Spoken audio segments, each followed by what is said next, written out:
Professor বিদ্যা ব্যানার্জির আজকের পর্বের শুরুতে দাদু বাড়ির বয়স্ক ভদ্রলোক এবং বিদ্যার মধ্যে তুমুল তর্কাতর্কি চলছিল। দাদু বিদ্যার কাছে নিজের বড় কোম্পানির অহংকার করছিলেন। এমন সময় সেখানে ত্রিধা এসে দাদুকে কড়া ভাষায় জিজ্ঞেস করেন, এটা কি তোমার একার বাড়ি? তখন ত্রিধা এবং বিদ্যা দুজনে মিলে দাদুকে চেপে ধরলে তিনি কিছুটা দমে যান।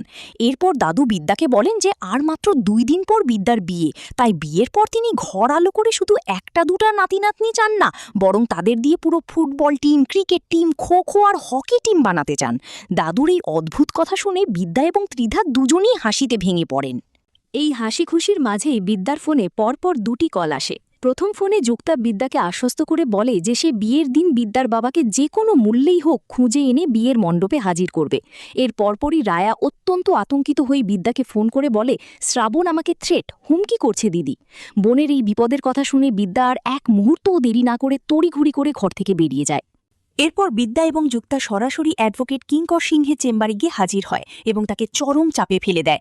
বিদ্যা একটি পুরনো চিঠির সূত্র ধরে কিঙ্কর সিংহকে বলে যে সেখানে কৃষ্ণগোপাল নামের এক ব্যক্তি তার কন্যা সন্তানকে কশ্যপ ব্যানার্জির হাতে প্রতিপালনের জন্য দত্তক দেওয়ার কথা লিখেছিলেন, আর সেই কৃষ্ণগোপালই হল বিদ্যার আসল বাবা। বিদ্যা কিঙ্কর সিংহের মুখের ওপর অভিযোগ করে বলে যে অতীতে মৃন্ময়ী দেবীর মৃত্যুর কেসটিকে, যা আসলে খুন ছিল, কিঙ্কর সিংহ টাকার জোরে অ্যাক্সিডেন্ট বলে ধামাচাপা দিয়েছিলেন। বিদ্যা তখন কিঙ্কর সিংহের কাছে সেই কেসের এফআইআর কপি এবং সাক্ষীদের তালিকা দাবি করে, যাতে সে তার আসল বাবার ঠিকানা খুঁজে পায়। বিদ্যার এমন রণচণ্ডী রূপ দেখে কিঙ্কর সিংহ বেশ ভয় পেয়ে যান।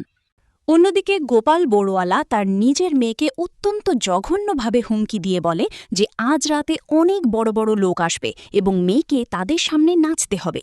মেয়েটি এর তীব্র প্রতিবাদ করে গোপাল বড়ুয়ালাকে বলে যে তাকে বাবা বলে ডাকতেও তার ঘৃণা হয়।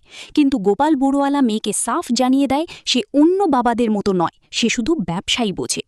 গোপাল বড়ুয়ালা রুম থেকে বের হয়ে যাওয়ার পর মেয়েটি ভেঙে না পড়ে লুকিয়ে একটি গোপন লকার খোলে। সেখানে খোঁজাখুঁজি করে সে কিছু অত্যন্ত গুরুত্বপূর্ণ পুরনো ফাইল ও গোপন নথিপত্র উদ্ধার করে, যা দিয়ে এই নাটকের পর্বটি শেষ হয়। প্রফেসর বিদ্যা ব্যানার্জির আজকের সম্পূর্ণ পর্ব দেখতে এখনই আমাদের ইউটিউব চ্যানেলটি সাবস্ক্রাইব করুন। সাবস্ক্রাইব করলে খুব দ্রুত প্রফেসর বিদ্যা ব্যানার্জির আজকের ফুল এপিসোড দেখতে পারবেন।